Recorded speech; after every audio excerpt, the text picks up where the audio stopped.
Hey, what's going on, everyone? I want to keep this intro short. I'm sure a lot of you are either traveling somewhere or hunkering down for the holidays. David and I just wanted to put out this special holiday episode of Wake Island with small town pervert and author Derek McCormack. Derek's one of my favorite people to talk to, and he certainly doesn't disappoint in this episode. In this one, we get into all sorts of festive deviance, and I truly hope that listeners get a laugh at not only my expense, which you'll learn about shortly, but at Derek's wild imagination. His latest book is called Judy Blames Obituary, Writings on Fashion and Death, and you can pre-order it now from Pilot Press. That link is in the show notes, and I think it's an absolutely wonderful read. And I think it perfectly captures Derek's fleeting and frustrating love of fashion. Otherwise, David and I are already working hard on some new episodes for the new year, and I'm really excited to share those because it's been so gratifying to have Wake Island evolve into what it is now, and I just can't wait to see where else it goes. And this probably goes without saying, but I think there's going to be a lot of darkness to dive into in 2022. So with that said, I hope we can shine some light on those seedy corners. Lastly, if you're into the show, please take a minute to give us a 5-star rating. And if you're feeling especially generous, or if the holiday spirit moves you, please consider supporting us. Those links are also in the show notes. And otherwise, please stay safe out there. I think it's safe to say that the weird times are here to stay, and I honestly can't wait to see how all these insane narratives play out next year. Here it is, our conversation with Derek McCormack.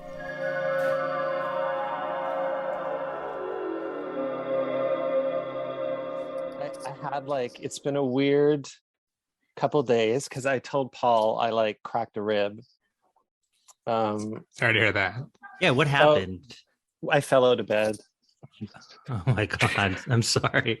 I am like a chronic nightmare experiencer, and in fact, I take meds to stop nightmares, and I've been not taking the meds lately, and I had a horrific nightmare and launched myself out of the bed. Wow. And Oh my God. cracked a rib and hit the base of my nightstand and just put this huge dent. I just wiped half my eyebrow out, so I had to go to the emergency. Oh man. Oh my God, what was the nightmare? Unless you'd rather not talk about it. I don't. All I remember is I remember saying, "Get the hell off of me." I don't usually have nightmares that are so physical. Mm-hmm. I often fall out of bed or I'm rolling, but usually my nightmares is just repetitive. It's the same dreams night after night after night after night. That's the real horror of my dream world. The banality of evil. Yeah, it is. It's that it's the same thing and it never goes away. And anyway, I've started taking my medicine again and drinking more heavily, so it should be fine. Oh, well, we're all on the same page. I've got 2 whiskey drinks lined up, and actually tomorrow you might get a kick out of this. I'm having surgery tomorrow on my asshole. So What? yeah. So Just for fun? Imagine, I'm like, Doc, I just want to feel it. I want to go to the edges and experience the outer limits of everything. My first reaction was arousal. Well, I'm glad that somebody's reaction is that, because it's I don't even know, I didn't know how to tell people at work, or I haven't told my family. I wasn't gonna even tell my girlfriend, but then they were like, you need a chaperone to get you out of here. Yeah. And I was like, really? And I was like, why are you telling me this on Friday if the thing is on Monday? So now, anyway, I had to be like, I need you to pick me up from the hospital because I'm getting my fucking ass worked on. What's happening to your ass? I don't know. I just been having weird issues with blood in my stool and stuff like that. And then I had an abscess, which is weird. I mean, I guess it goes without saying that it's weird, but it's just strange that it just kind of came out of nowhere. I haven't put anything up there, and I thought it would go away, and it just kind of got it kind of just got worse, and then there was pain. So I guess now they're going in there and scooping out an anal fistula. It's funny that the thing that they're pulling out of your ass has the word fist in it. Sounds like a metal band. Anal fistula. Oh my God. I'm trying not to laugh because I'm puncturing my lung every time I laugh, but I'm really sorry. Don't be. No, I've had it coming for a long time. Right. I know. But having had things like that myself, it's like, I mean, it's not the funnest thing in the world. No, but it's good you're getting it looked after. I know. I just wish it wasn't like at this time. I'm supposed to fly on Wednesday. My girlfriend just got COVID and I feel like I have a cold now. So I'm imagining next week is going to be this real heady, fun mix of things. 2021 hasn't let us out just yet. No. There's still juice in the tank. Okay, wait. Is your girlfriend okay? So far? Yeah. She doesn't have it anymore as of like a few days ago, and I didn't get it the entire time she had it. We lived together, but now I'm kind of like white knuckling it, and everybody in New York is getting it. So every time, like every moment where I'm like, oh, you kind of have a runny nose. That's not good. You know what I mean? Like Toronto and New York are like exactly the same right now. Our rate is tripling every day at this point. So oh my God. I think we're gonna hit like 10,000 infections a day by Tuesday or something. Fuck. So it's ripping through. Yeah, it is just burning through the city. Yeah, and everyone this time around, yes, 7 people with it. I didn't experience this with the other waves. Yeah, I had my last week of classes that I was teaching last week, and like half of each class was out. It was insane. Oh fuck! It was really something. It was like it was the first time it was not like a kind of remote experience. I was like, okay, like clearly, clearly. Yeah. I mean, I went to the movies on Saturday in Manhattan, and it was. I have to say, it's weird to think that like so close to 2022. I was experiencing something I thought would have happened in 2020, where I was like, damn, these streets are totally empty. Where's everybody? There would be, there were pop-up like COVID testing booths that were like just one person big with lines that went down for blocks. But bless you Americans, that's more than we have. And I think you people mostly have your third shots too, right? Because we're so behind on that. People are just getting their third shots.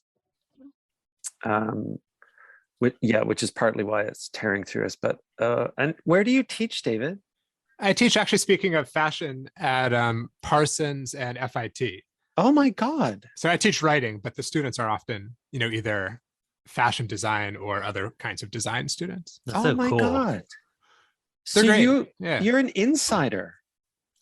In a strange and roundabout way. Like I wouldn't say I know very much about fashion, but I, at the moment at least, am inside certain fashion schools, which is extremely interesting. I mean, the students are very cool. And I actually find that teaching writing or film or other, narrative arts to students whose main interest is textile and visual leads to really good conversations, because they're kind of like, it's newer to them and they're more, it's not that, maybe it's like the stakes are lower, like they're just able to be really sincere and they're not trying to prove anything or like jockeying for any position. It's like there's, in a way, the conversation can be just about conversation because their eggs are in a different basket. Right. All that competition is in a different program. Totally. Yeah. And they're sort of, it's like, it can be very, what you see is what you get. Like they're not, people seem like they don't have agendas the way they might if you were in like an English department. Right. Oh, that's so interesting. It's been really fun. Yeah. I have a good, I mean, all of higher ed like is cursed in a certain way, but I feel like if there's any place where interesting discussions and kind of like worthwhile work is really happening, it might be in like art, design, and architecture schools more so than I never even considered that. That's a very exciting option. Yeah, so it's fun. I mean, we'll see what if anything it leads to, but I do enjoy it, and it's interesting to be in a place like FIT around. You probably know more about the history of it than I do, but it's an interesting place to be. Like, is it something, I know it came up in Judy Blame, but is it a place that you've been aware of over the years in terms of its relation to fashion? Like the FIT? Yeah. Yeah, it's a place I always I always go check out I always go check out the exhibits at the museum if I'm in New York, the student curated ones or the Valerie Steele ones. And I always keep tabs on if they do conferences or online lectures, so I can tune into those. I get the newsletter. I have no experience inside, a fashion program. And I can't afford the books that, fashion textbooks that those kids read, like the Bloomsbury ones and the Berg. So I'm kind of removed from it, but I do always check out the institution for sure. Well, I hope these kids are going to read Judy Blame's Obituary writings on fashion and death next, because you're obviously you're just so skilled at writing about fashion. Last time we had talked, you'd passed me a few of the essays that appear in this, but I was talking to David about it earlier. Like, this book is just totally wonderful. Like not to make the obvious pun here, but the way you write about fashion is just so tailor-made to the medium. Like, I think you really capture something about the essence of why we're interested in fashion and aesthetics, and like the kind of art that wears you, if that makes any sense. Yeah, thank you for saying that. It's very nice, because a lot of the book was written, everything in the book was written, oh my gosh, let me start again. I didn't pitch any of those stories. Those were all assigned to me. And with maybe one or two exceptions, but I worked for a national newspaper here, and I had to do a story quite regularly, every week or two. And I did always feel at odds with the way fashion was written about. It never seemed to capture my excitement or my disdain for it. And or any kind of poetry. Yeah, no, and as everyone has pointed out, fashion writing is generally just on one side an ocean of cliches about this is romantic, this is modern, this is feminine. Right. And on the other side now we have an ocean of sort of sociological terms about repurposing, environment. It's the political end of it, and it's nothing in between there really, or very, very little writing captures the sort of fleeting, frustrating love of it when you just fucking love it. And maybe the literary quality of it. I mean, to tie it into a larger interest in, film, music, horror stories, carnivals, like all the kinds of things that are in your world serve you well when talking about fashion, I think. Oh, well, thank you for saying that, because my world feels very small, because I think about the same fucking things over and over, and I have for most of my 80 years. So I feel like my world is very, very crypt-like and suffocating. And I'm happy to hear that someone can read the book and feel like I am bringing in other worlds, but the thing is, in my mind, they're all the same world. So it's nice that someone can read it, that obviously does not have my brain, and think that I'm, actually drawing on different media and different arts and things that I love. I'm rarely anxious about people reading my books. I'm rarely anxious about people reading my novels, because I've polished them to death. I'm sick of them. And I'm generally pretty certain that there's something offensive in it. And if I can offend someone, that's good. That is satisfying to me. But this book, I fear, is not offensive. I feel like it might be more me. I feel like it might be more of a memoir. It certainly consists of things written at different times in my life. So there's the writer I was when I was 28, and there's the writer I am now. And I'm not saying it's like revealing the real me, but it might be revealing a different me than the novels, which goes out of its way. Oh, I shouldn't say that, because the novels are also about me. I mean, they're all full of shit and disease. Yeah, scrap that. Scrap everything I just said. I was just gonna say, I think I know what you mean, in the sense that I feel like, all of your work has to do with obviously a sense of your inner landscape, but then you always place it in a location that's very specific. And even in Right. this book, it's in your town, Peterborough. Yeah. To me, the most exciting thing about your work, and one of my favorite aspects about this specific book, is that you're able to take this very cozy, quaint Canadian small town aesthetic that you come from, and you have like a very deep love and appreciation for, and contrast it with this very edgy fashion that you like. I think, you know, our fashion tastes are very similar in that, and the overlap between those is just incredibly exciting. And it was fun. Both David and I did this before we started talking to you, but you know, you have a short passage about Little Lake Cemetery, which is in the town that you grew up in called Peterborough. And we both went on Google Earth and like just rode through the town and checked out the cemetery. And it was a nice juxtaposition because all my other tabs were like Margiela, Mugler, all that other stuff. And it was cool to just like, not intentionally, but just to see it all put together in this like really intricate way that could only be Derek McCormack. That's so nice. Did you see my tombstone? I did not see your tombstone. Before my parents died, they bought graves for themselves and for my sister and I beside them at that cemetery. Really? Yeah. Oh I have my no God. intention of being buried there.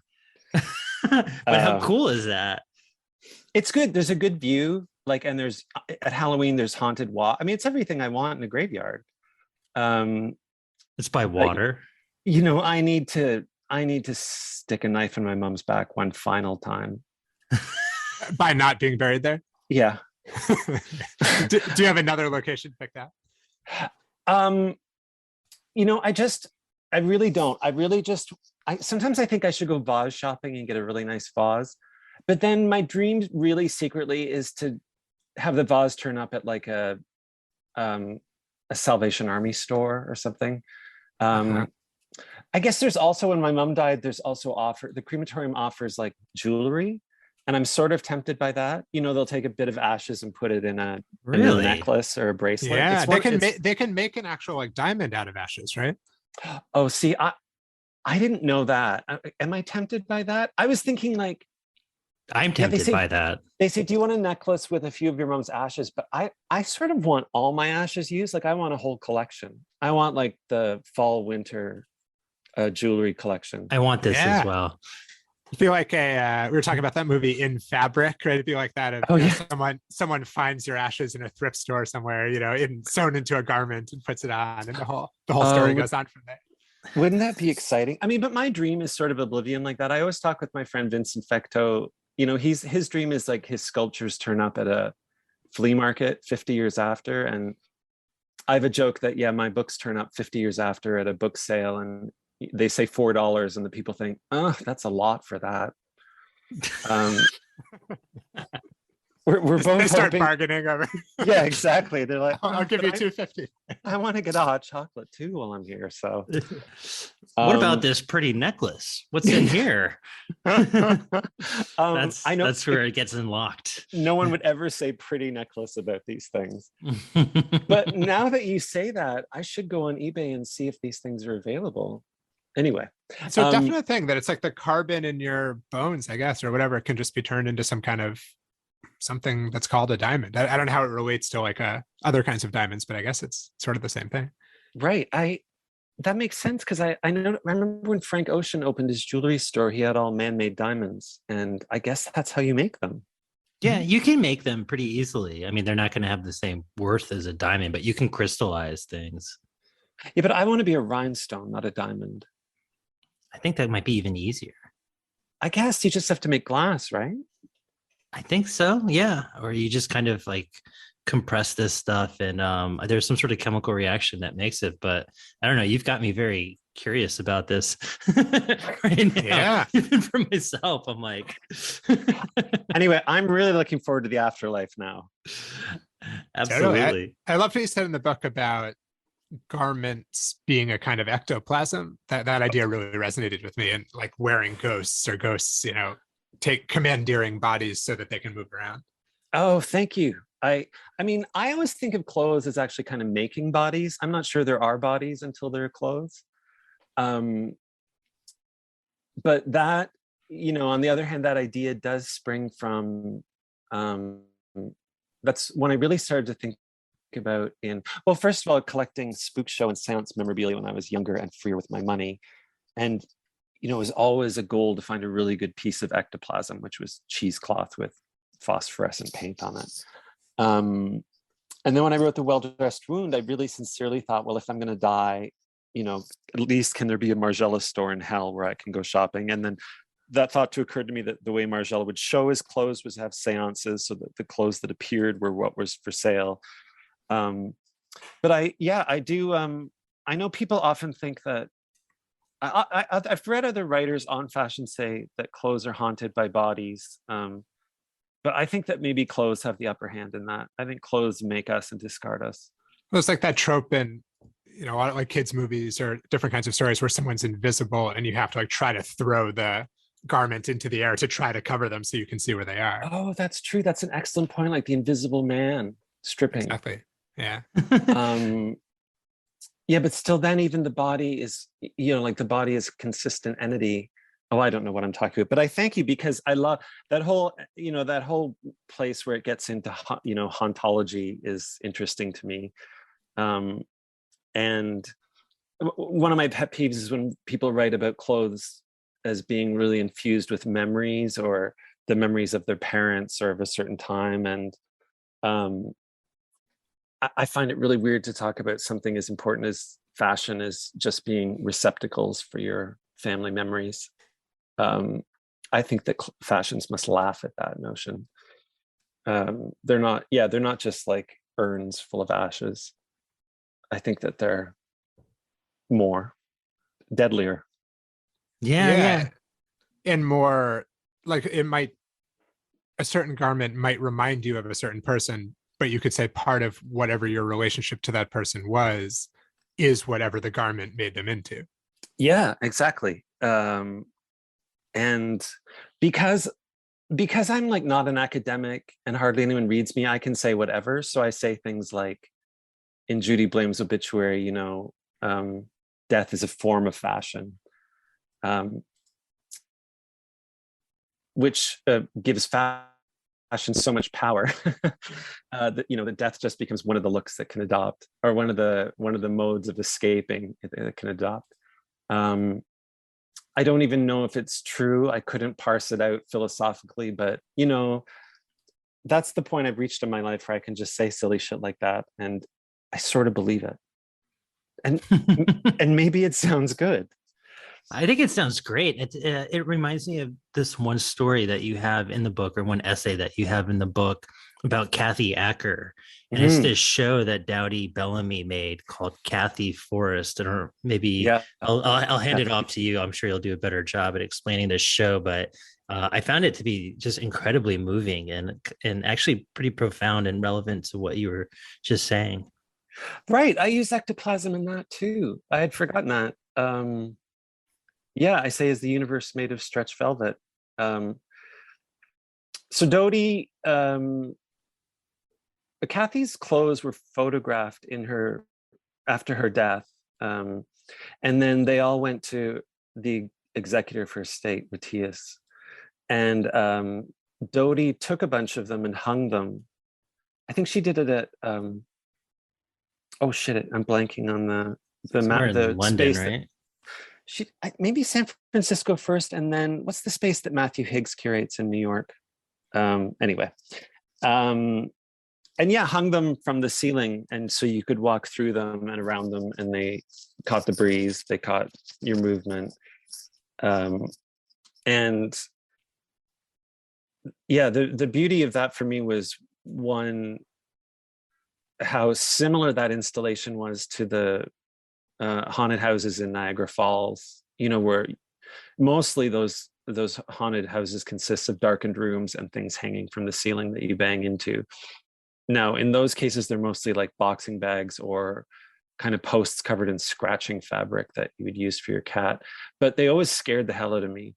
And that show would have been so good in the dark when you think about it. Or maybe maybe you just got a flashlight. They should have done that. I remember when Jar, the jeweler, had a jewelry retrospective, and it was completely in the dark, and you got a little pissy flashlight to go piece by piece through the show. Oh my God, it sounds wonderful. It does sound good, doesn't it? Oh, it sounds lovely.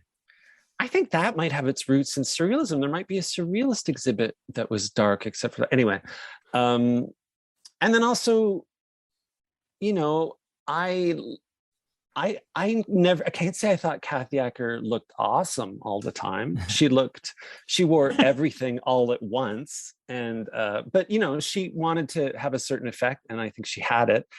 And she had money at a certain point in her life to buy really good Westwood and Gautier. And so you know, of course I admire her as a writer, but I loved that part of communing with her spirit was hanging up these really covetable, expensive clothes. So I lusted after the clothes. I lusted after the clothes, and whatever connection that provided me to her was secondary, but it was important. I think Kathy Acker is just such a great conduit for Vivienne Westwood, because I can't say I love what Vivienne Westwood is doing as of recently. And I also recently saw the documentary about her, and her like twink husband is just so like, I don't know, there's just something very dark going on there. Do you know who I'm talking about? Andreas. Yeah. What do you think about him? I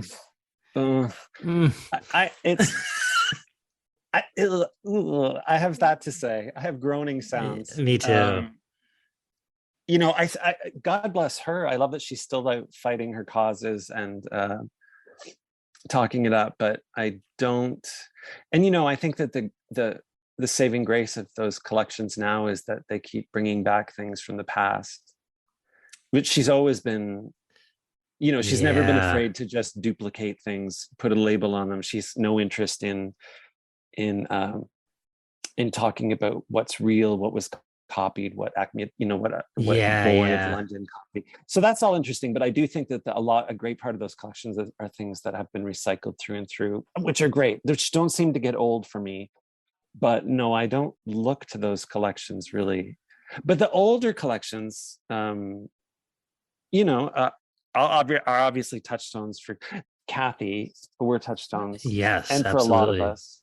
I mean, the weird thing about Kathy was that she started wearing Vivienne Westwood when she got, you know, I think in the early 80s. Which is like kind of Westwood's height, right? I mean, post punk rock, like when she got out of the little shop and like became like a name, right? It's weird though when you think about her moving to London and then discovering all this and wearing it head to toe, and you think really the original punks and which turned into the Blitz kids, they've been wearing that for years at this point. I mean, they must have thought it was terribly, you know, passé what she was wearing, because she was really piling it on for effect. And I think it really shocked literary crowds. I don't think it shocked fashion crowds at all. I think they probably thought it was like too much. But for sure, as a young writer, when I met Kathy Acker and she was wearing a Vivienne Westwood suit, you know, and with the slits and the padding, and you could see her tattoos, it had an enormous impact on me. I went out and got a tattoo. But then I grew chest hair and you can't see it. And then I haven't been naked in front of anyone but surgeons for like 30 years. So what's your tattoo of?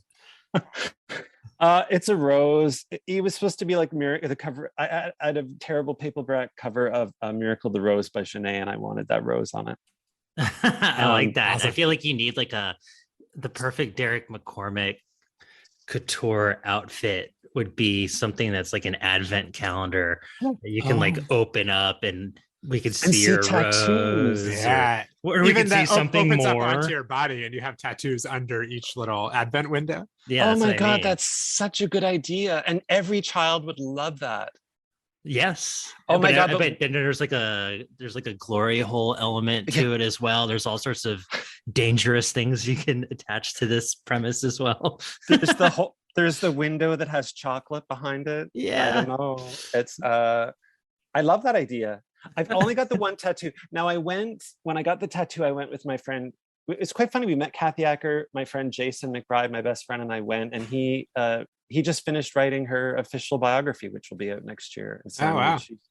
Cool. And his book begins with us going to get our tattoos because it was directly because of her. And he got a skull. He meant to get a rose in its mouth. So now it's 30 something years later and he hasn't gone back for the rose. But you have the rose. I mean, that's like a perfect buddy tattoo. Like he doesn't need it. I never thought of that. It's like the two pieces of the heart you have to put together. Yeah. I thought, should I go get another tattoo? The only tattoo when I was writing The Show That Smells, I thought I would love to go get a tattoo that looks exactly like some of the embroidery that Lesage did for Schiaparelli. But what I really pictured was like, photorealist sequins and beads. And I didn't know how that could be executed. And then I thought, oh, what I would really like is just to sew sequins onto myself. I've never done that. That would take it to a whole other level. There's a body aesthetics place right around the corner for me that I think would probably do it for you. Like I don't know what all their services are, but they're like various kinds of like implantations and grafts and stuff that they'll like sew into your bone and skin and stuff like that. What would they say if I came in and said I need this from the circus collection of Schiaparelli? I know they would say this is going to be constantly infected, and I would be, that's fine. That would be a look. That would also be part of it. Exactly. They would kind of give it the Margiela aesthetic where it's like mold and pus and it's scabbing over and it kind of becoming its own like piece of the jewelry. Really, when I had my cancer surgeries, I should have asked them to leave some sequins inside me. I didn't have the foresight, and I don't know, my surgeon might have gone for it. She was like a total metal queen. I remember, oh wow, before I went in for they gave me like a spinal catheter and they were putting me out. I was going to be out for 18 or 20 hours. And it was so cold in the room because everyone has to stay awake that long. And the last thing I remember is Hell's Bells blasting so fucking loud, like just bone-shakingly loud. And she said, I hope you don't mind heavy metal. And what was I going to say? Like, I would have preferred the Leuven brothers, but I'm not going to tell her that. Yeah. I mean, obviously I'm a metalhead, so it's different, but just knowing that she has like such a strong subjective streak that she's like incorporated or woven into her medical profession makes her seem to me like more trustworthy or something. she's a metal queen at the hospital. I love her. Wow, that's amazing. But I want to thank you for saying these kind things about the book, because not a ton of people have read the book, and I'm happy to get readers' feedback, especially people that teach and love fashion. It was really meaningful to us, and I was saying to Paul just before we started speaking now that it felt somehow ideal reading like right in these couple days going up toward the solstice. And it was this, both its relation to Christmas, but also its relation to just like the darkest night of the year coming up and being kind of in this, crypt-like space that you were describing, and, luxuriating in the beauty of those kinds of spaces was just totally apt. Oh, that's so nice. What would the Derek Forest show look like? Oh my God. That's such a good question. What are you like if I had to dig through your shit, what are your like best? I would, and I know a lot of listeners of this episode and show would as well. We would lead a tour. Yeah. Oh, David, come on. Okay, me and David and assless chaps, like just all sorts of just wrong things. Oh, Paul would still have his bandages on, right? Oh my gosh, yes. You might be trailing bits of you behind. Ideally. Okay, it's so like E.T. It would be in Peterborough.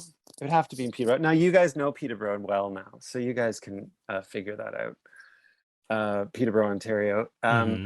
My apartment is kind of Derek's Forest. I have things piled and scattered everywhere, and clothes hanging and drying. If it was going to have my treasured possessions, there would be a Gautier corseted jean jacket that I bought as a teenager. Wow. That I still have.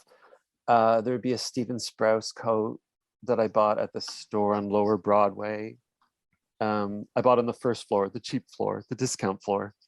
There would be a couple Comme des Garçons things I bought as a teenager. I guess actually it would be largely my teenage years. Really? You were buying this shit as a teenager? Well, yes. That's amazing. My parents were not wealthy, but they really liked to pretend to be. Mhm. And I think that my mom got an enormous kick out of buying me things that we couldn't afford. She did it for herself constantly. And I think she saw when I did it, it was a way for her to stay current or fashionable. It's strange because clearly I was, as you'll read in the book, I had like a classical homosexual upbringing in that I was like beaten up constantly and refused, kicked out of school and didn't get, was denied care by doctors. And but it's strange when you think about that I marked myself out more by wearing these outrageous things, and my mom encouraged it, to the point where they took the family to a trip in New York in '84. They asked my sister, what do you want to do? I want to see a Broadway show. And son, what do you want to do? I want to go to the Comme des Garçons store that just opened.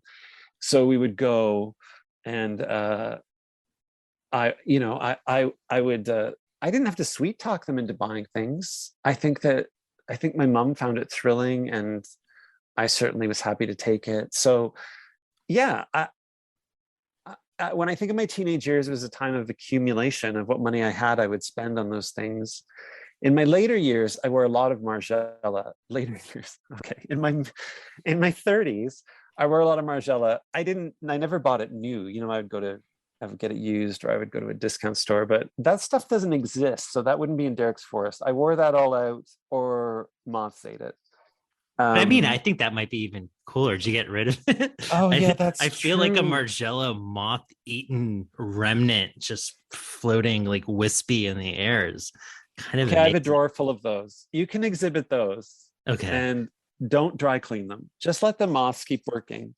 Yes. Now I say that in some of those Margiela, I remember buying a Margiela sweater, and the tag said, "This sweater is intended to disintegrate with wear." And it did. And I should have left the tag on while I wore it, though, because so many people would ask, "What is that? Why are you wearing that?" I should have just had an explanation tag. It should have been like a didactic at a gallery. Like a QR code that people could scan. Yeah. But Paul and David, to be honest, it would not be as exciting as Kathy's. I don't know. This all sounds very exciting to me, more so than any Vivienne Westwood collection. Well, now, what about you? Now, have you guys ever spent a ton of money on clothes? I have, David. I don't think you're into this shit, right? Never a ton of money. I spent a lot of time in Italy as a little kid, and one of our like good family friends took me to Florence when I was like 13 and got me like a real leather jacket. And that was really cool. That was like a true, nice. I don't know how much he spent on it, but that was something that like I treasured for years, that I've actually, is now like its time has finally come. So I've been looking to replace it, but I haven't found anything yet. That's I hope awesome. You'll splurge, David. I hope you'll splurge. Yeah. I want to see David in some designer stuff. I will when the time comes. Now, yeah. I think Paul has spent some money on stuff. I have. I mean, back when I had money, I'm definitely back into a sweatpants kind of elastic waistband situation right now. But back when I was like first making money, I mean, we talked about this the last time you were on the show, where I like was able to go to Barney's and actually buy stuff. Now, I go to these stores mainly to buy gifts. And I have to say, I think in the like last 2 years, the only like designer stores that I've gone to have been Acne and Stella McCartney, and that's where I actually like bought some stuff. It was obviously nice. Gifts for my girlfriend, but otherwise I don't think I've set foot in any of the stores. And it's funny too, because like I've worked in fashion forever, and for the last 2 years I haven't. And before obviously we started speaking to you tonight, I was like, oh shit, this is like the first time in my life for the last 15 years where I didn't see or have any idea like what the fuck happened at Fashion Week for the year. Oh yeah. And it was Yeah. interesting to like log on and just check out not even like what the current fashion is, but just how everything has changed in terms of there not being as many runway shows and it becoming this almost like cinematic experience. Like I looked at the Rick Owens runway show, and it was like a stone pier going into the ocean, and you know, like so many of the big houses just had these like kind of, some of them better than others, but just it was all very interesting. But it was also strange that the fashion still feels a little bit like frozen or something right now, because obviously you don't have the street style really defining like what's going on. And even people that I think are very fashion forward, even in New York City, kind of toned it down this year. I mean, I'm sure some people are going nuts, but I didn't get the vibe that like people were stunting in New York or out in Brooklyn or whatever. You know what I mean? Right. Yeah. So all the fashion felt like a little bit a mix of like another wave of new rave fashion and stuff that looks like Smurf outfits and then just a lot of classical stuff, but it felt like a little bit vague and undefined. It seems like things are moving somewhere, but we're like in an in-between place for fashion right now. I think so too. I have a lot to say to that. God, I have a lot to say to that. No, I want to hear it. You know, it's the same for me. I mean, it's weird for me to put out a book it's not all about fashion, although I think fashion is the bulk of it. I think it's sort of, you know, I think it's safe to say it's a book about fashion. I go through periods where I don't pay any attention, and where I have friends say, "Oh my God, did you see that Valentino show or that Vetements show?" And I have no idea what they're talking about, nor do I have an interest. And then I go through periods where I'm voraciously interested in fashion. I've been going through a period where I'm pretty disinterested. That's probably tied to what I'm working on. I tend to, whatever book I'm writing, I tend to accumulate things that might appear in that world. So obviously when I was writing The Well-Dressed Wound, I had to have a Margiela ponytail necklace. I had to have the chandelier necklace. I thought these things would, you know, spark ideas and help me finish the book and make it better, which is always a pipe dream. But I believe no, I think those artifacts really matter. Well, thank you. Because it's, you know, I'm poor, and when I spend a lot of money on a chandelier necklace, it's hard to justify it to myself in the world, although I do. So I haven't been working on something where I would be voraciously consuming fashion.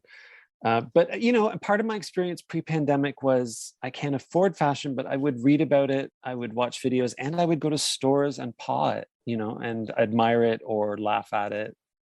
And that has been totally out of the picture. So whatever the total fashion experience was for me has been cut in, you know, I've lost a large tactile part of it, of enjoying it. It might be different in New York. It might be different if you work at GQ and, you know, you have access to showrooms. It's still weird. It's still strange. Like it's such an empty, mitigated experience. And a lot of the websites, like for like acne, for example, they're just so much better now. Like you get such a better idea. It's obviously, you know, I have assumed kind of built around the pandemic. I don't know. It's definitely, I think we talked about this too last time, but I have like the biggest anxiety when I go to these stores, like, and I'm the only person in there. And usually during holiday time, it's a little bit better because I'm not. But I notice now, like when I go in there, I'm like, oh my God, there's no one here. Sometimes if I make eye contact from the street, if I see there's like no one in there and the salespeople are like looking out and they see me on the street, I just like decide not to go in, even if I was about to. Oh, David. Oh, I should go with you because I never feel that. I never. That would be great. Derek is like cringing at us right now. He's like, you guys are so boring. No, I'm so used to people looking at me like I shouldn't be there in every part of my world that it's just natural for me. And also, I think being a fashion writer I always got paid so poorly, even when there were print magazines and media that paid. So I always took it a badge of honor to look like shit when I went into these fashion places. I was writing about them. I was interviewing the designers, and I always got treated so poorly in the stores. So part of me was like, well, fuck you. And part of me loved being treated poorly. And I'm sure the people at the store that worked in the store probably get paid even less than you. Yeah, they do. And they have to look a certain way. And it's, Yeah, they I spend mean, all their money on it. it's a whole other, it's a Yeah, whole other other culture. thing. Yeah. I mean, also part of Judy Blame's obituary for me when I was putting it together was realizing that the part of my experience with fashion is being not in it. That a lot of the book is set, or it talks about me growing up in Peterborough, which couldn't be further removed from the fashion world. And even living in Toronto and growing up when I did, there was maybe only one store that had Montana, or, one store that had a bit of the Gautier collection. But what was So your introduction to all this stuff in that circumstance? Well, when I grew up in Peterborough, it was traveling to Toronto with my parents and going to record stores and buying the Face magazine, which I think was pretty common for art fags of a certain period, to read the Face and ID and later Blitz and base your identity around it. So I would read these magazines and read about these designers. I remember buying the Vogue that Rei Kawakubo was first in. It all seems so appealing. Part of the great thing of a lifestyle magazine like The Face was, it wasn't just you have to wear Gautier, you have to read Derrida and Barth, and you have to listen to, and it was like a total package if you wanted to adopt some kind of knowing cosmopolitan lifestyle. And I think what helped me being in this remote place, I don't know if either of you have ever been to, central Ontario or northern Canada. It's like I lived in the Canadian Shield. It's like minerals and lumbering, and it's a hard scrabble place. There was obviously industry there, and it was a university town, but it was pretty far removed from Paris and New York, as you can imagine.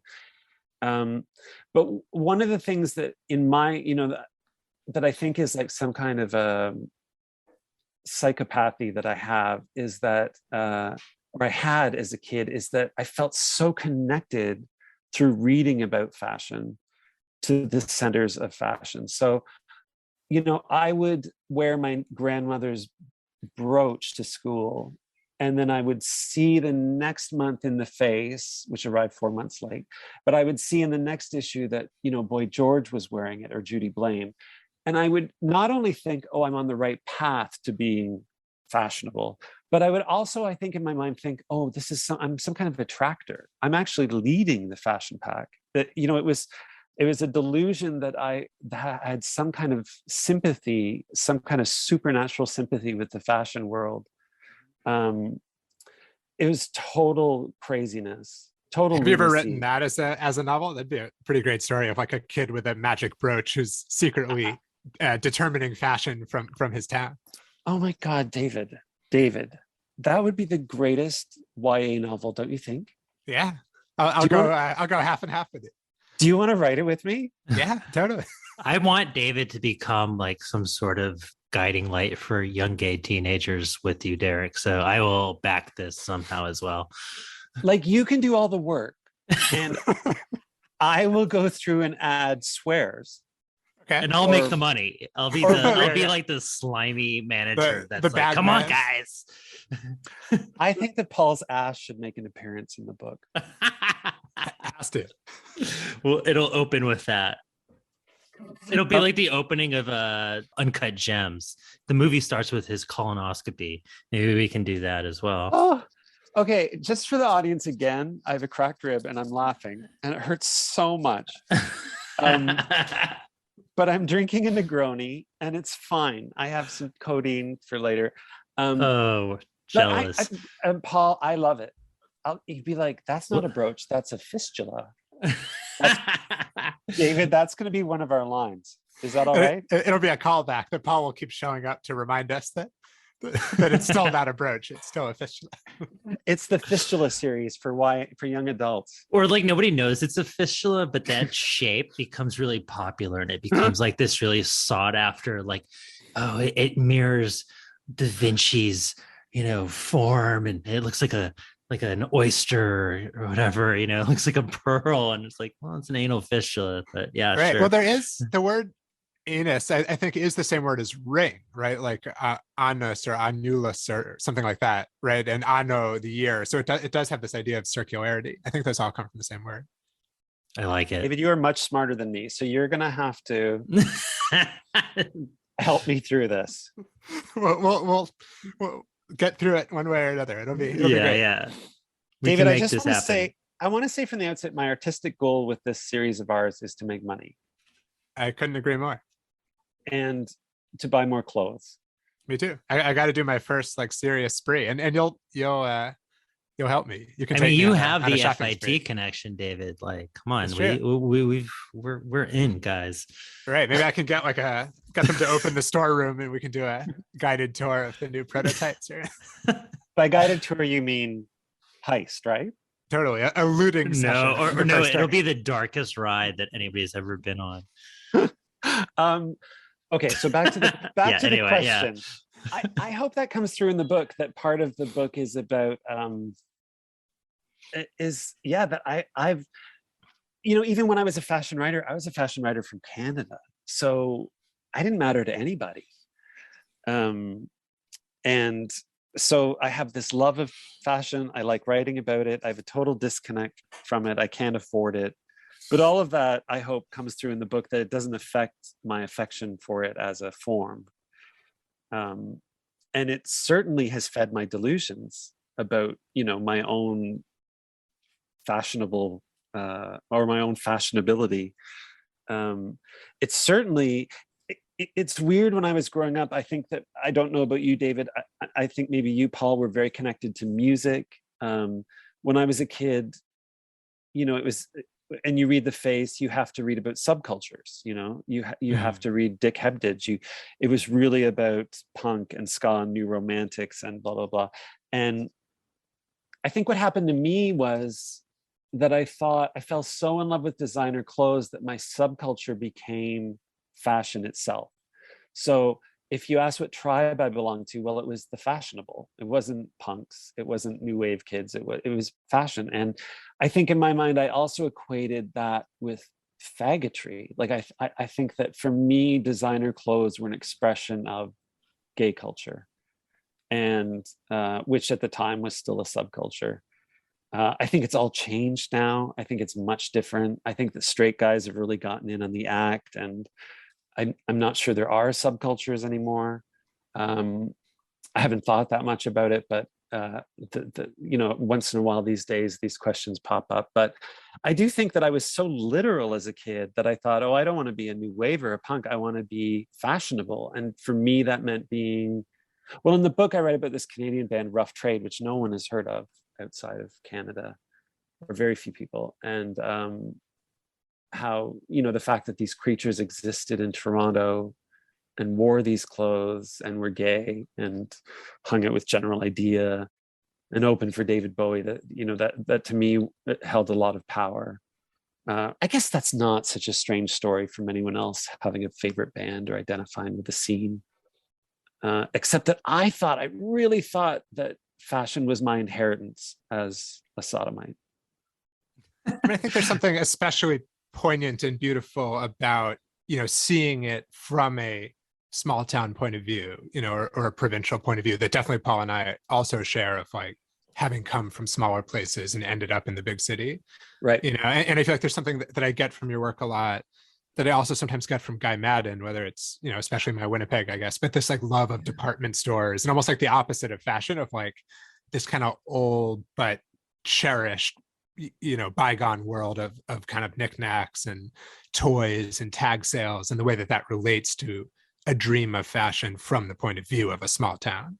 Yeah, that's really flattering, because I love Guy and I haven't seen him in forever, and he's always been, I think, such a great artist and a great Canadian director, and such a puzzle that he's not gay. I mean, it's just always puzzled me that he's not Yeah, gay. I was really surprised too, actually.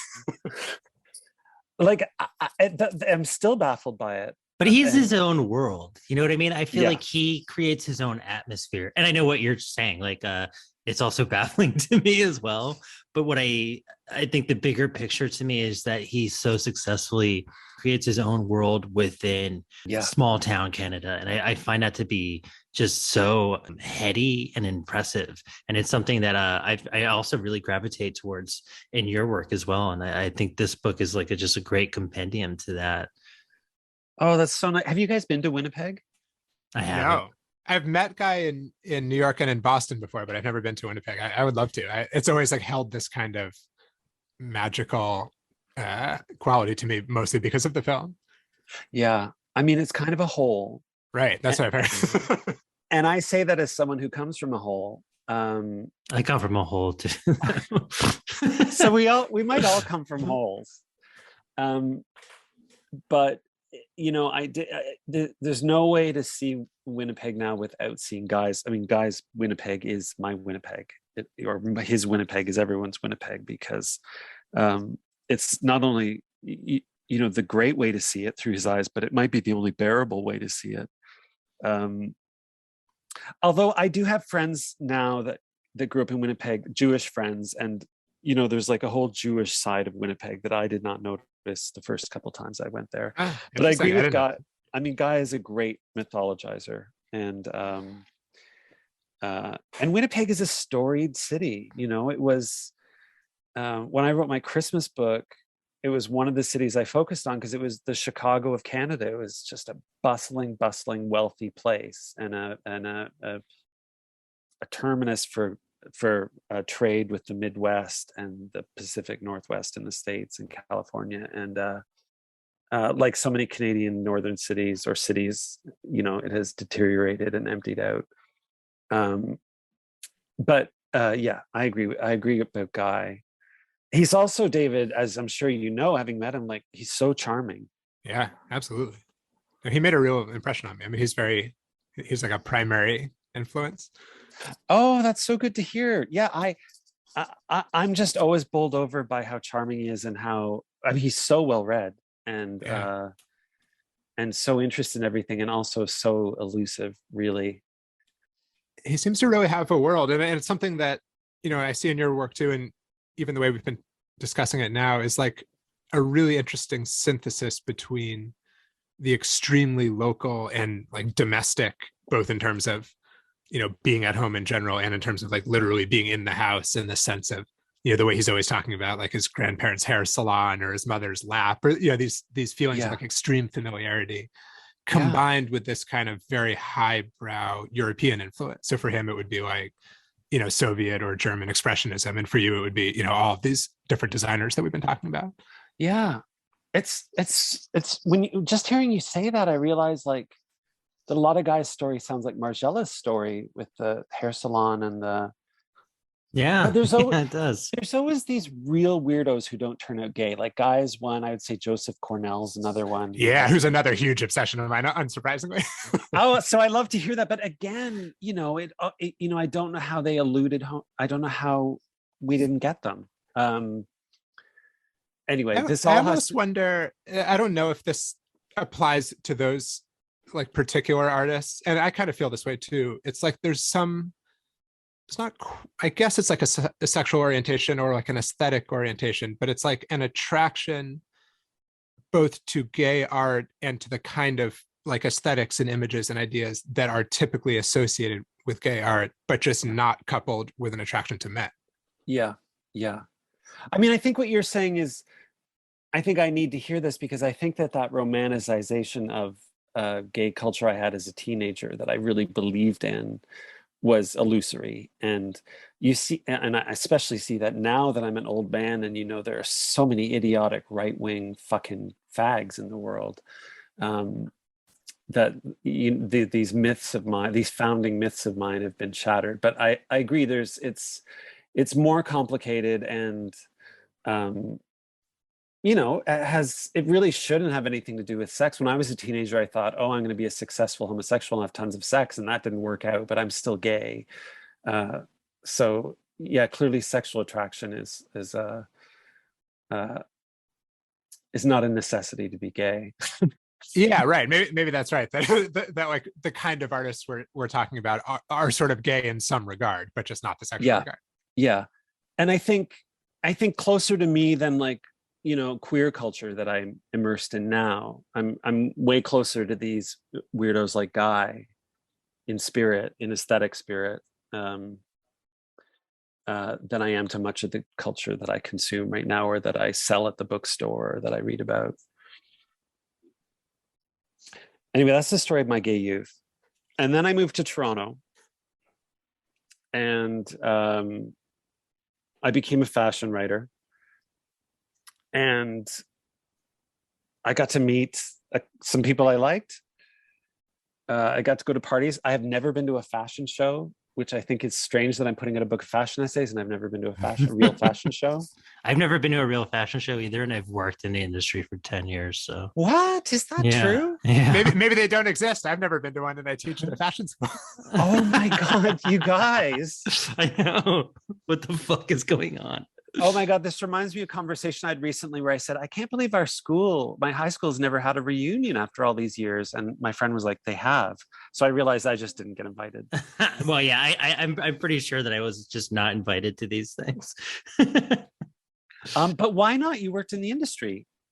Kind of, but I worked like either for WWD as like a merchandising manager, or I worked for a modeling agency for their like, for the web component of the site and their books and stuff. So I was never like, in the studio or working with the designers, like all my involvement was kind of just so on the outskirts. Or even as a photographer, they're not like, oh, we want photographers at the shows or something. And also, I don't know, I think when you're working in it, what you work so hard around Fashion Week, the idea of continuing to do Fashion Week things after work when you're working, like 15 hours or something is kind of just becomes overkill. That said, I would love to do it now, especially now that I feel like the shows are like the theatricality of the shows is just so much more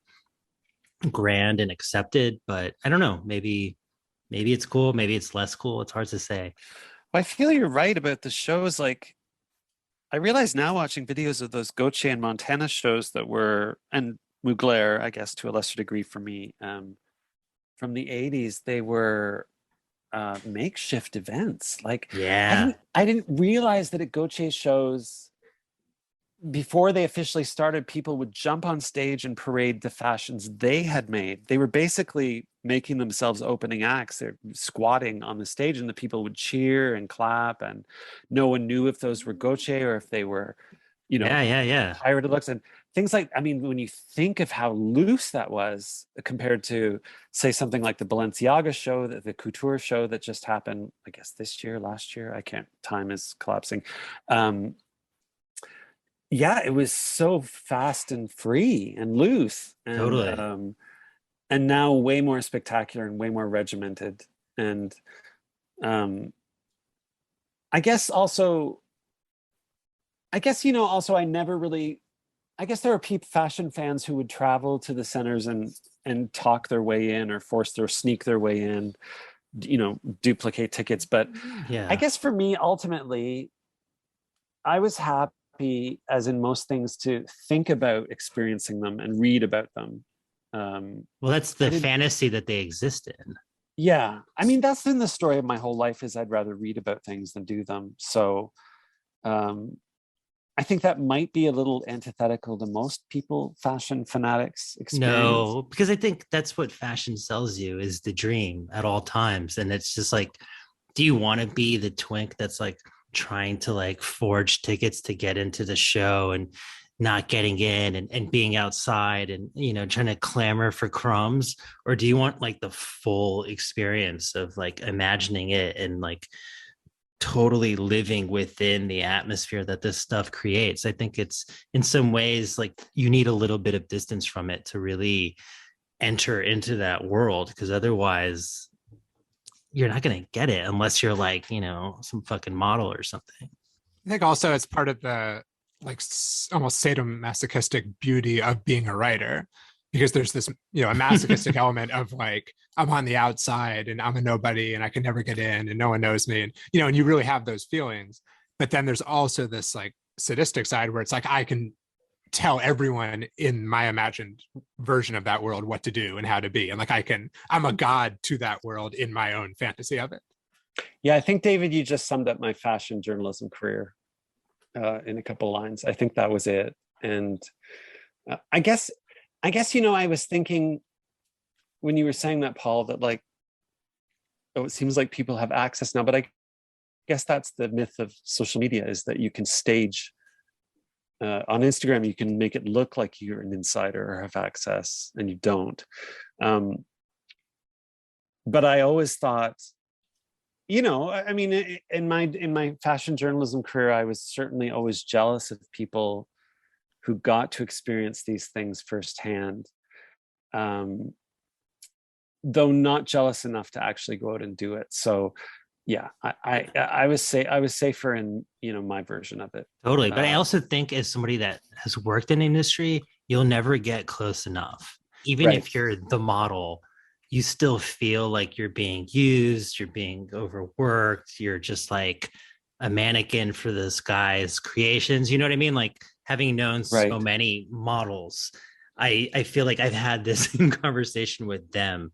And I think that's like, to me, one of the most fascinating parts about fashion, and why I love that you chose to write about it, is that you never get close enough. You know what I mean? Like you're always going to get burned by it. You're supposed to. This is like the fume that this whole industry runs on. I just found it to be so refreshing to finally read a poetic voice of someone in a small town that's acutely aware of what's going on and like their relationship to it, but also just bringing some sort of corporeal pathos to it. And I'm thinking specifically, like, before I read this quote, is it Mugler or I always say Mugler, but when I went to the retrospective, everyone said Mugler, so I try to say that now. Mugler? And what about burglar? Is it burglar? Oh, I think it's burglar. Okay. Like hamburglar. So Mugler. Yeah. All right. Oh, so that's true. It should be burglar. Oh, if you said burglar, it would be so cute. Say burglar.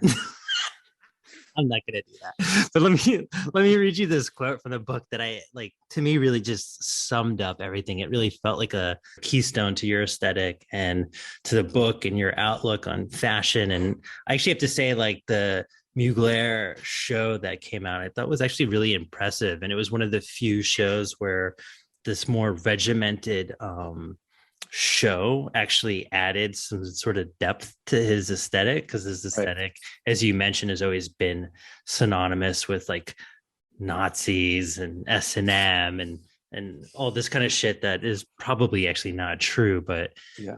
Anyway, so perversions, Burglar said, always work their way to the surface. Mugler multiplies perversions, and then the perversions pervert perversions, so that the perversions spill perversely across the surfaces of his clothes like sperm. Mugler affirms that fashion is the fabric of fagginess, and that fagginess is the faggiest of all perversions. Burglar affirms that the perfect circle of this perversion, since fashion allows fags to dress women as monsters, then boys will always see their mothers as monsters. This means that there will always be gay boys. This means that there will always be gay boys who go into fashion. This means that fashion, like fagginess, is forever. Bravo, man. I love it. That's really awesome. Oh, thank you. Okay. I don't know who wrote that, but I have to respond to that.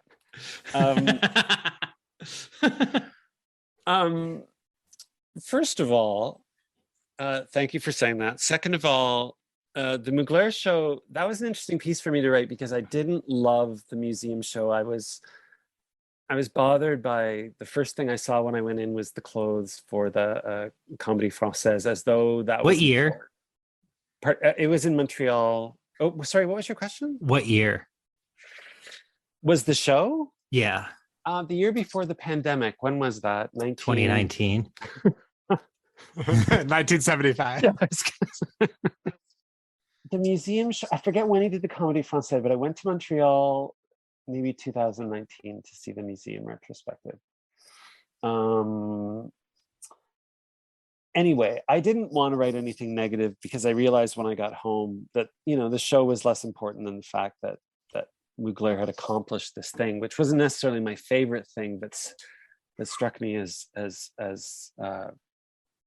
pretty wild, you know, and especially the effect it had on people.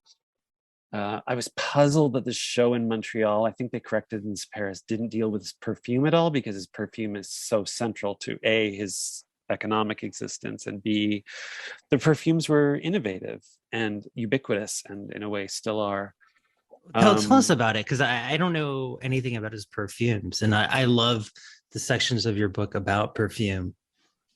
Oh, thank you. I mean, you know, I think that the first perfume he did, oh my God, where's my book? I can't remember the name. Is it Angel? Is that the first one? You know, in a way, it was like Chanel No. 5. It used synthetic notes that had not been used as dominant notes before.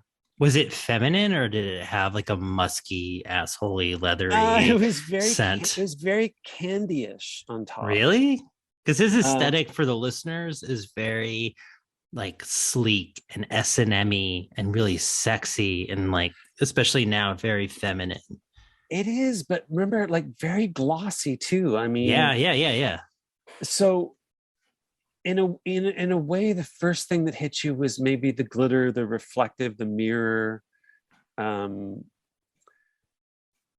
not a perfume expert, but I know that he's just that he was the first one to do top notes like that, and use it to foreground them, and that it still makes him so many millions of dollars a year. But then the question is, how do you incorporate that into a museum show anyway? Obviously, the bottle is one thing in the packaging. They could have done that, but like samples or something. But then that's kind of weird. It's a weird. I mean, when you know, in the old days, when you went into a department store in the 20s and 30s, they would blast perfume onto the sidewalk. It was ubiquitous and everyone bought it. What's weird to me now is that everyone still buys perfume. It's a driving force of fashion, but no one can wear it anywhere. You can't wear it to the doctor's office. You can't wear it to your work. You can't wear it, you know. Me as a teenager, I remember soaking myself in cologne in hopes that it would attract, you know, some straight male would mistake me for a beautiful woman. That never worked. And then, but I wore Lagerfeld, I wore Armani, I wore Mousse de Cartier, which was really expensive. These are such like uber masculine scents, though. Well, I was an uber masculine teenager, as you can imagine. Right. But I'm just saying, I don't think this is going to get you that straight boy at the subway. Let's be honest about how I smelled as a teenager was actually hair gel, Clearasil. Yeah. And I was so nervous, I sweated all the time, and I thought, well, if I use more deodorants, I remember putting like 40 strokes of deodorant on each armpit before I went to school, and it still was like, I mean, I was a fucked up mess of a kid. I remember I was like at a hotel, I don't know where I was, so somewhere recently, and someone left out some like CVS right guard aftershave. Yeah. And it took me back to, you know, the way that scents, almost unlike anything else, can take you back, but it took me back immediately to the dance at the end of summer camp. But I can just vividly remember being in the like boys' bathroom and everyone trying to, you know, shave their like 2 mustache hairs and then putting on this like right guard cologne to go to the dance. And they were putting on aftershave? They were like trying to shave, sort of, you know, they were probably 13 or 14, you know. But, you know, and some guys had some facial hair at that point, but it's just like the feeling of those dances and the just all the awkwardness of it and the endless thing of like, who was the like one kid who was gonna hook up with someone, and like who were the 10 kids who were gonna say they did, Yeah, and yeah, how are you gonna yeah. like unspool the story, and could you accuse someone of lying, or would someone accuse you of lying? Oh my God, Just dude. that feeling is so primal. Did you find that arousing to smell that again? In a certain way, actually, in the Joseph Cornell way, like in the way, not in a directly sexual way, but in a kind of like Weltgeist way, like just some spirit of like lost time and lost, the my Winnipeg way. Absolutely. Right. God, it's funny that you bring that up.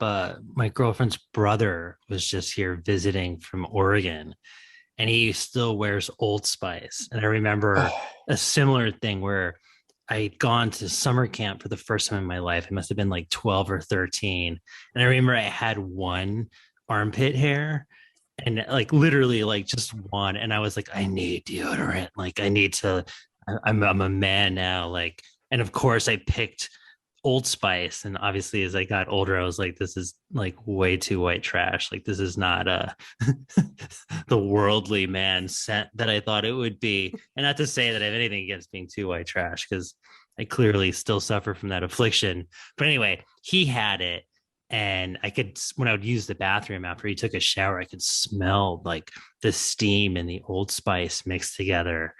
And it really, the same thing, just brought me back to that like first, like just the onset of puberty and being like in summer camp away from parents, and like, yeah, just like that, the headiness of that. And yeah, it is very arousing, and it's very like almost like nostalgic, and at this point kind of sad way.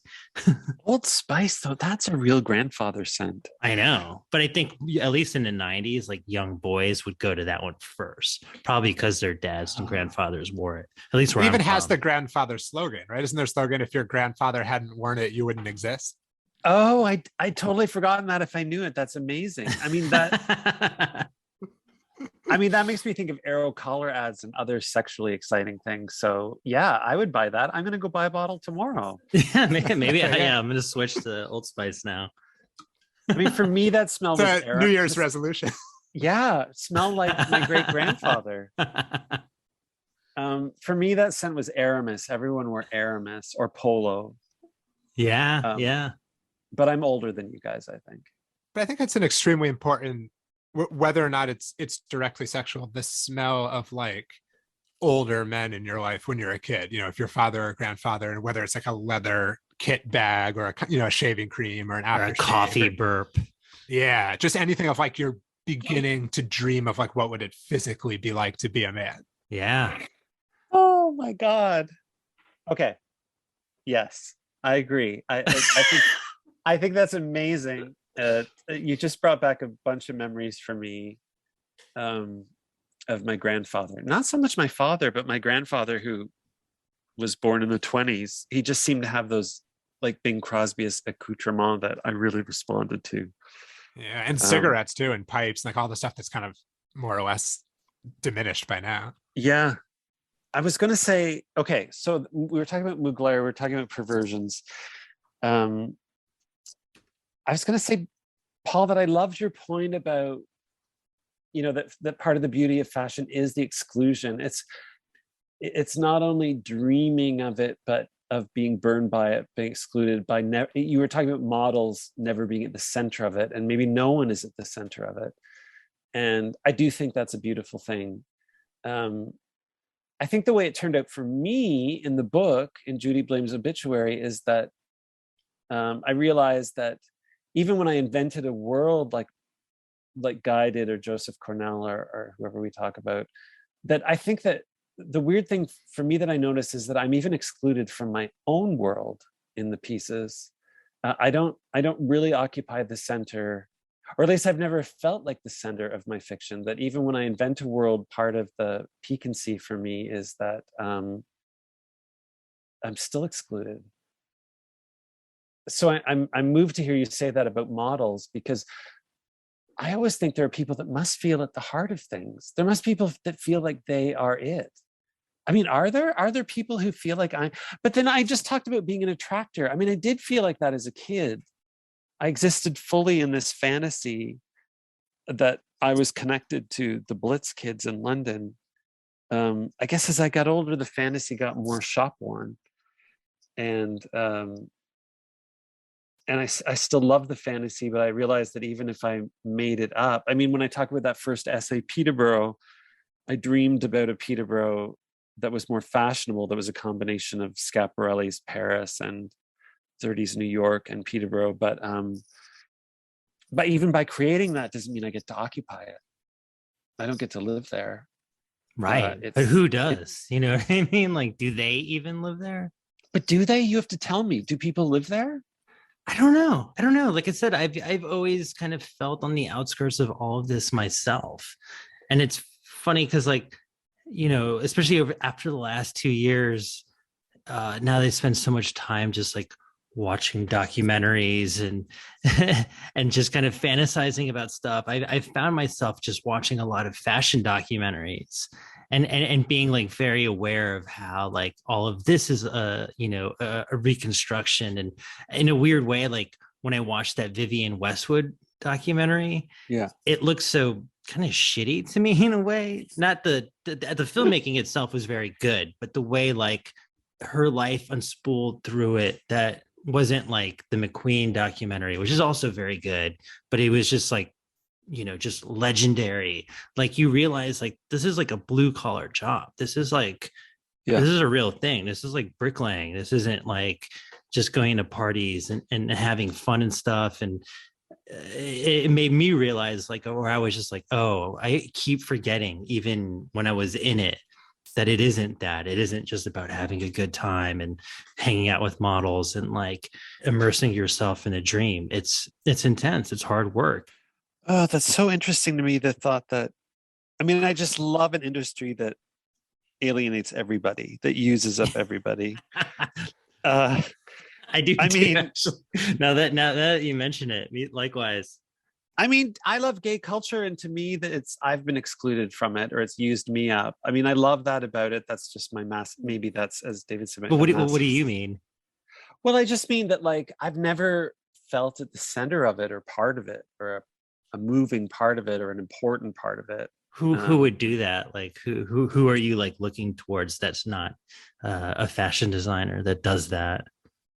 Well, I guess, you know, in the gay writing world, you know, there's someone like Garth Greenwell or Ocean Vuong, or there's always people that are stars, you know. And I guess in my writing world, I've always been an afterthought, usually. I mean, I've been like a very minor writer in a sense, and an indie writer. And I guess that part of the illusion I love about fashion is that when a designer is on, it's you know what Neil Tennant called the imperial phase. Things just seem to be going perfectly. They seem to be defining the times. They seem to be, fashion seems to be moving through them and moving out of them in this occult way. And I love the beauty of that. Now, part of what I love is that I'm not part of that, and I have no access to it. It's all like fiction too. I guess so. You know what I mean? In a way that we like experience it. Yeah, I guess maybe fashion, like writing, for me is a way to like build a fiction that I lock myself out of, and I feel some satisfaction in that. I guess the Westwood documentary is frustrating for me because she's so great, and because she can't talk about Malcolm McLaren anymore, she doesn't talk about those imperial years with Malcolm McLaren, where for whatever exactly personal horror between them was happening, they were on fire, they were untouchable. And that to me, you know, because of when I grew up and because of the scale they did it on, is so important to me in a way that maybe seeing Demna at Balenciaga right now, who seems to be having an imperial moment, isn't as exciting because it's so corporate, and to me there's so many parts of it I don't like. Like what? Like, because I feel like Balenciaga now, you're right, like he's so zeitgeisty and it's coming up all the time. All of a sudden, I feel like right when the chunky sneaker trend started, right? Yeah. I mean, it was before that as well, but I feel like that kind of sent it into overdrive. Well, I guess like I guess like I loved that couture show he staged, and I loved reading that, you know, he had brought in so many people from Savile Row and from other couture atelier, you know, that he had the money to basically bring in the best people to make that happen. And it touches me because I also love, that's what I love about, I've always loved about gay culture, is the people that are brought in that are masterly, that are really ephemeral in the end. You know, the window dressers, the display people, the floor walkers, the floor managers at department stores. I love that confluence of him having this beautiful moment, being supported by these intensely creative craftspeople who are not noted. You know, we don't know their names. But they're like the carnies or something. They right? are. Yeah, they're the carn. Except that, you know what, carnies love their obscurity, right? Because they need to hide from the law generally. But don't these people as well? I don't Maybe know if not on the surface. I don't know if embroiderers need to hide from the law as much. I don't know. Or jewelry designers. I don't know. I'm not, and the thing is, I'm not saying that they're, yeah, you're right. I'm not saying they're dissatisfied with their lot. I'm saying that I'm dissatisfied with my lot, and I love projecting onto these people. This is what haunts me about an arrangement like at Balenciaga, the beauty of what goes into it and the people that are not known. And also I love an industry that makes people ghosts like that. I mean, that is you know, so all of this is beautiful to me. I guess that should be a surprise to no one that's read my essays, but that stuff is all beautiful to me. I like you know, when you said it has this occult dimension, and it kind of made me think that, you know, we talk about like having the imperial phase, or someone like McQueen, you know, burning so bright and then like, you know, flaming out so dramatically.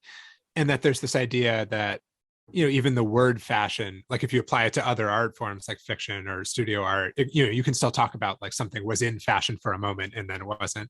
So like fashion itself is almost like the essence of this kind of occult feeling of what's passing through the zeitgeist, and like, you know, what is this ritual that we're engaged in as a society or as a human race, and like what are we dressing ourselves in for that ritual at a certain moment, and then why does it change so suddenly? Yeah, and why does it abandon us, and why does it make fun of us, and why does it move on?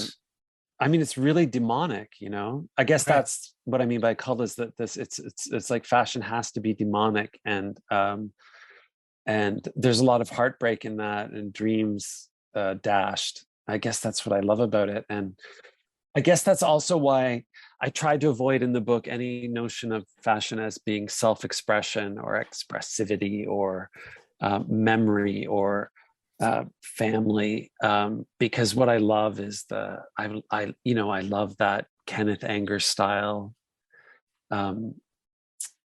occultness of it and the majesty of that.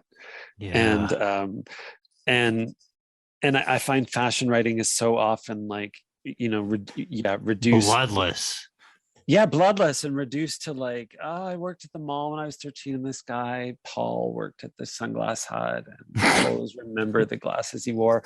Or it's or even, you know, also when it's seen as purely anthropological, it doesn't interest me at all, because I think that the beauty of fashion is it burns brighter than those, and it's impossible to pin down.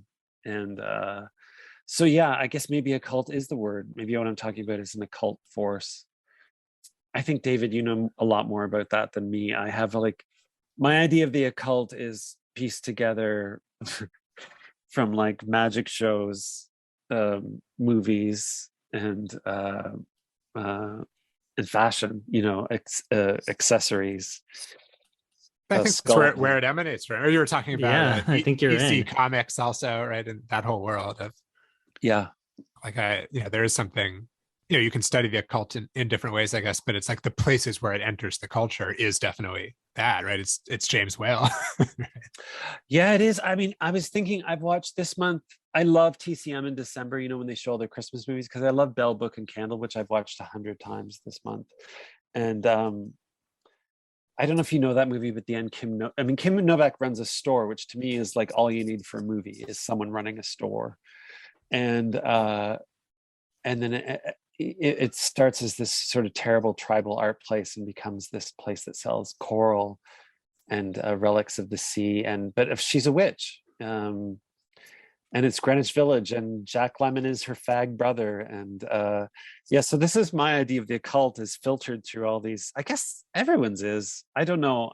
I feel weird using the word occult because there are people way more serious about it than I am. Yeah, people claim to be experts on it, but I think what David said is totally right. Like wherever it emanated from for you, like for me, it was like William Burroughs and industrial music, which I know is probably like to somebody that's very into the occult, like I'm a poser or something, but that's where it came from. And for you, it came from fashion, and for David from comics. Like I think all of those things are really completely relevant if we're talking about the overall like atmospheric effect that it has on us. Well, I'm glad you say that. I mean, I guess I deal with that in the book, in that essay about Vera West, the fashion designer for Universal Horror, and then I talk about Kenneth Anger, and that comes after this essay about sequins. And there's a passage about sequins being celluloid, and then I pass into the celluloid degradation of films where everything turns pink. And I mean, for me, the surface is it. The surface is as mysterious and as alluring as I want. I've been lost in it for 40 years, in the surface and the ornaments. So, and in a way, I guess this book is maybe a summary of that. I mean, I sort of thought when I handed the book into my publisher, Pilot Press, I thought maybe I'm done with fashion. Maybe I'm done with all this. Although in my experience, when I say I'm done with stuff, it just means I'm done with it for 3 years, because I keep cycling back to the same old stuff that I loved as a kid. I mean, I think there's something beautiful about, it's like your obligation as an adult, if you were the kind of kid who grew up, with a world and like dreaming of what your world would be like based on your town or based on where you're growing up. It's almost like your obligation as an adult is to just honor that world and like use the ability that only adults have to make that imaginary world exist in the larger world in a way that as a kid you kind of wish you could, but you can't. Oh my God. So that means I'm like Miss Peterborough 1969. Exactly. I hope so. Oh, I'm so pretty, aren't I? David, where did you grow up? I grew up in Northampton, Massachusetts, Western Massachusetts. Northampton. Yeah.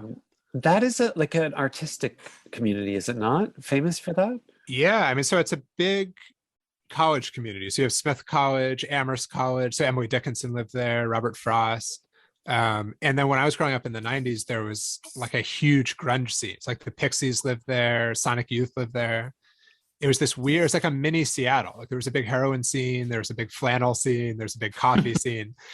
I have nothing but fond feelings about it. And it also was like haunted in a way, because like there was a huge state mental asylum there that Reagan closed down, and like all the inmates were just let out into the town.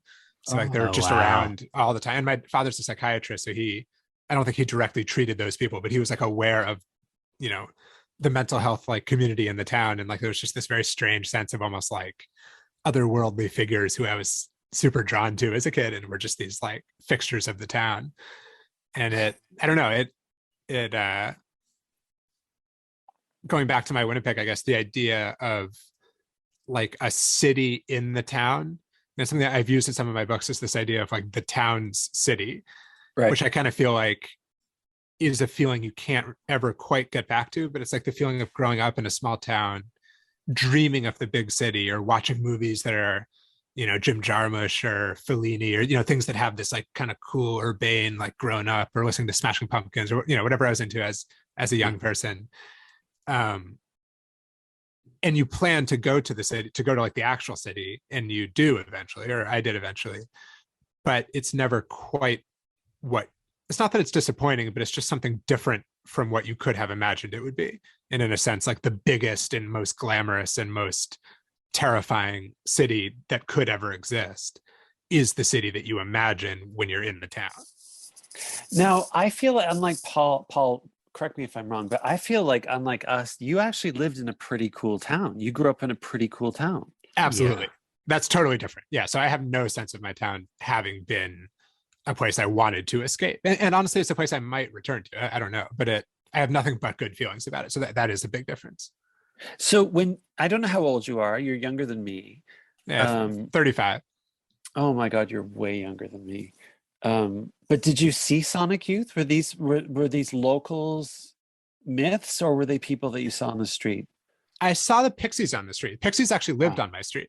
So they were just around. I didn't know who they were when I was a kid, but when I was in college, they were like well known on the street, and my parents like didn't know them in terms of being friends with them, but like knew who they were and would say hi to them. Sonic Youth may have left. I never saw them play. They may have left when I was still like before I was old enough to really know who they were. But I have a friend who babysat their kids, who I think went to the same elementary school that me and this kid had gone to. So their kids are a bit younger than us, but my friend would have been like, 13 when their kids were 6 or something like that. Paul, what do you think about this? I feel super jealous. I kind of do too. I mean, when I was going through your childhood town, I even felt jealous about that because mine was just like all dirt roads and like nothing. There was no town. I feel like the first time I ever felt that it was like represented in pop culture is when fucking Tiger King got popular. It was the only public shout out to my neighborhood I've ever heard in my life. Which I thought was funny and very fitting. But yeah, obviously there's like a sense of jealousy, but if anything, I just feel more so. I just love connecting with people on this topic. I just find it to be so endlessly interesting. And I think it's also very specific to North America. Because whenever I hear Europeans talk about where they're from, I'm like, that sounds amazing. Like you look at photos of it and you're like, that's a town. You have a community. And I think what North America has, both America and Canada, is like there's so many towns built around the car industry. And there's just such a pervasive feeling of isolation.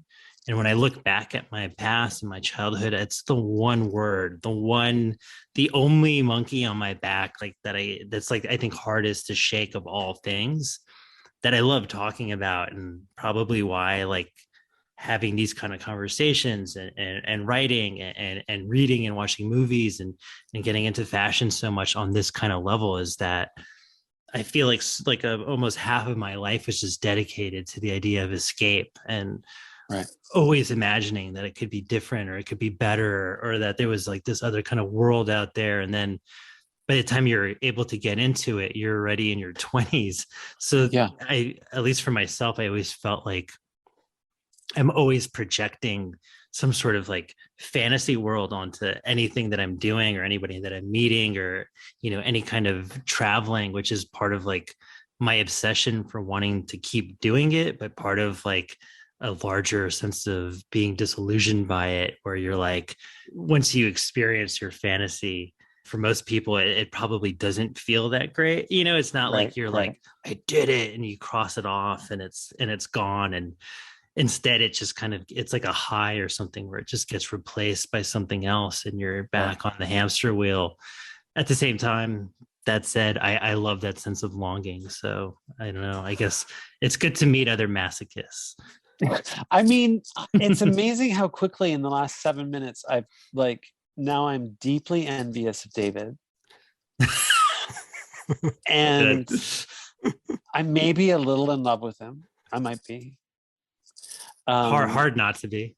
I know. I believe it. I believe it. Well, thank you. Because part of it is you, and part of it is that you seem to have grown up in the place that I was dying to make my town into. That I really wanted to grow up in a place like you actually grew up. That's really fascinating. Yeah. Were you cognizant of it growing up? Did you sort of picture your town as that town even then? Yeah, I wanted, someone would say to me, oh, there's a new store. I remember a kid at school said to me, oh, there's a magic store uptown. And I said, what's uptown? And they said, well, it's between Charlotte and whatever. They listed these streets. And I just immediately thought I was in like the Dick Van Dyke Show. Like I really loved the thought that there were zones in this small city that I didn't know, that I hadn't explored, that were maybe verboten.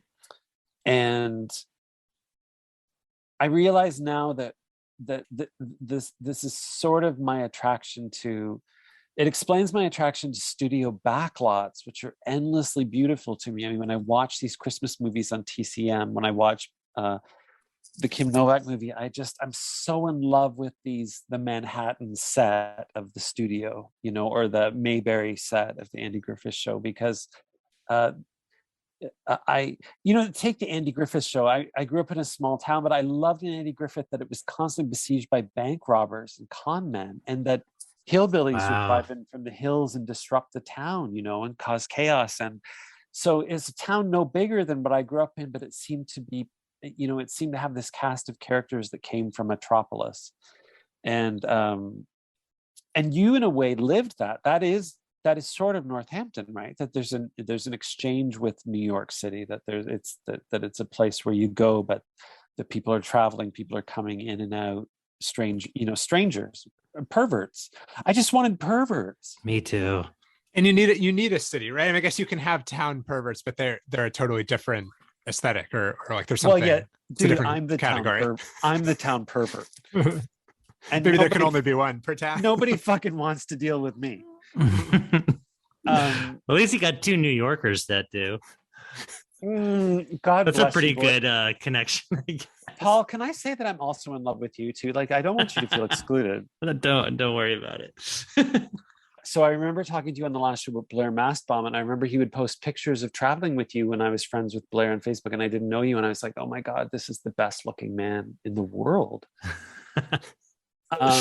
Blair was a no, I thought you were the best looking man in the world. Oh my God. Blair's hot and whatever, but you were something else.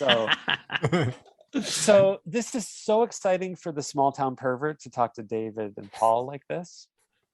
Well, from one pervert awesome. to another, it's the pleasure goes all around. This is a circle jerk of sorts. I'm sitting here fanning myself like I'm a bell. That's fantastic. I've been reading the biography of, I don't know if you know this artist. I don't think anyone knows this artist, Perkins Harnley. I don't. He was an American. There's a new book by him about him, a biography, The Emphatically Queer Career of Artist Perkins Harnley. I hate the title. But anyway, he was born in Nebraska in the 1920s, was obsessed with Mae West, met Sarah Bernhardt at a hotel there, moved to LA, became part of the silent movie scene, then moved to New York as a drag queen who specialized in playing Mary Pickford, became an artist, illustrator, did the invitation for the first Cornell show at Julian Levy, was also in that show, gained some fame as an illustrator, retired to California, worked at a cafeteria for 40 years. I feel like Perkins Harnley tonight. I mean, it's this obscure, really minor artist who I find fascinating, but it was, never got the limelight. I'm not sure he wanted the limelight. Might have reveled in obscurity, certainly didn't mind it. But anyway, that's how I feel talking to you boys. And There's something very sacred about those guys. I like the idea of the town pervert. Like that's I think a kind of sacred role. I mean, there's something very spotlit than the city pervert, but in a way is more special. Well, the spotlight's a little bit more focused. It's a little bit more like a peep show spotlight or something. I mean, you can't be the town pervert under a huge light. I think this is part of the beauty and magic of it. No, it's true. It's like in It's a Wonderful Life when the town goes crazy, and becomes this sin town. I always loved that part of It's a Wonderful Life. That's what I always wanted for myself, was to live in that shitty sin-filled town. I actually went to that town. I believe it's Seneca Falls, New York, right? What? I think. Let me look it up now. I'm pretty sure. But I rolled through it. I stayed up by the Finger Lakes, and it's near Ithaca. I stayed there this summer. Yeah, I'm pretty sure it's the town. It may have been shot on a set, but I think in theory that town was based on Seneca Falls. Let me look it up to see if that's true. Wait, what were you doing there, David? I just went with my wife to a little cabin. We stayed by one of the Finger Lakes right near it's like one lake over from Ithaca. It's nice. Did you go because you knew this, or is this something you learned once you got there? we were just exploring the area. We were just kind of driving around, and then I think as we came through that town, we looked it up, and it was like, fun facts about the town or whatever. I can't believe David said you're his wife to me. I feel like I got slapped in the face. Yes. I know it felt very cold even over here when he said Didn't it, Paul? Oh, Didn't come it? on. It really did. I need to Oh, pour God. myself another Negroni here. Just Yeah, a second. I need a drink as well. I never felt this sneer come across the audio. So Oh, come loud. on. I gotta see if this is the right town. Yeah. So based on Bedford Falls. Bedford Falls, that's it. Yeah. So it's called Bedford Falls. In 1945, Frank Capra visited Seneca Falls to look for inspiration for Bedford Falls. Oh, amazing. Yeah. I mean, I'm a big Capra fan. I love Meet John Doe. I wish I could go see that town.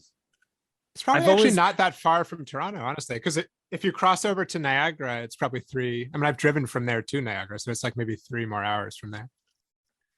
Oh yeah, but I'm a shut-in, dude. Yeah. Well, fair enough. No, there's places in New York I've always wanted to go to, like Lake George, where they used to have all those museums, like the Monster Wax Museum, the House of Frankenstein Museum, and the Alien Museum. Totally. You still need to go to Sunnydale too. That's very close to you. I'm too old. You're not too old. I've been to Sunnydale. You would literally be one of the youngest people there. Oh my God. I'm telling you. I'm on my way. Oh. You will love it, especially if you wear something purple, own a cat, and well, that makes me sound like an old lady.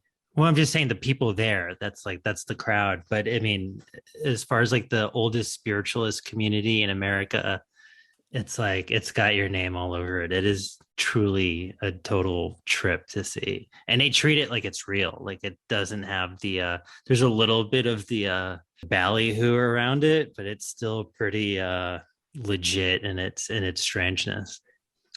Treating it as if it's real is my whole life. That is my whole life in a sentence. So I would love to go there. New York State's a strange, interesting place. Like there's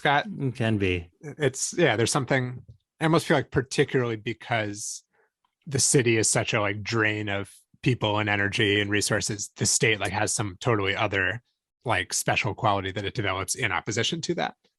Right. I was so pleased Dennis was on. Oh my God. Yeah. He was awesome. That was such a dream come true. It was great. I was so pleased. I was so pleased for you. And also I think I Wished was the book of the year for me. Yeah, it was amazing. It's a really great book. I just finished it recently. Did you really? Tell me, David, your reaction. Oh, I loved it. I was totally moved by it. I was just saving it for, I don't know, until I had a little more time to really dig in, and it was fantastic. It's a really fucked up book.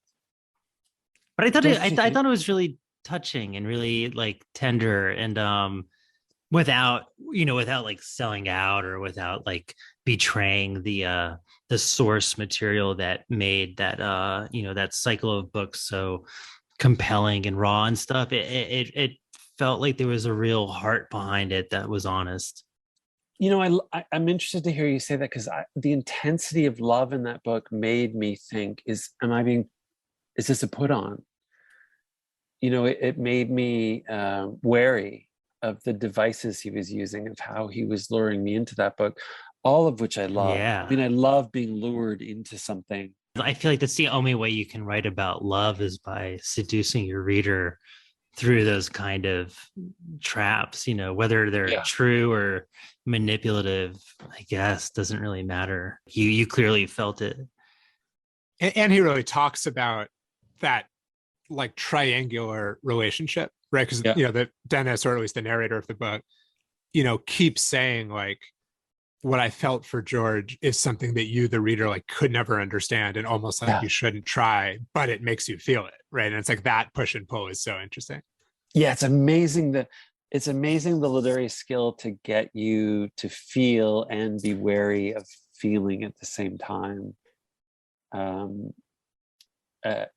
So sophisticated. And I wrote him, and at some point I don't know. I have to stop writing Dennis and saying, you know, this new book blew my mind. I don't know how you did it, because I've been doing it for decades. And like, I'm tired of writing that letter. I don't know how he is with receiving it, but I did say to him that the chapter on Santa Claus, like, I would trade my whole backlist to have written that chapter. I read it and I was so angry at myself for never thinking of writing about what Santa Claus is, what his generosity means, if he's turned on by anything. And then for him to you know, to use Santa like that, and then to use Santa using Dennis to get to George, it blew my mind. It's almost like one definition of genius, right? It's like someone who recognizes something that feels like it was always there, but like no one saw it. It was always there. And I mean, Santa Claus, like, you see, not only did I write a book about Christmas, but then you think of Paul McCarthy, you think about the horror movies of Santa, you think about this figure that's so ubiquitous. And I can't recall anyone before Dennis sticking his hand up Santa's ass and making him talk like that. I can't. You know, I was so moved that he did it, and so deeply jealous. But you know, that's my love of Dennis, is that, you know, when I feel that I'm getting close to Dennis, it turns out he's 10 miles ahead of me. You know, he's 10 miles ahead of everybody. And his daddy.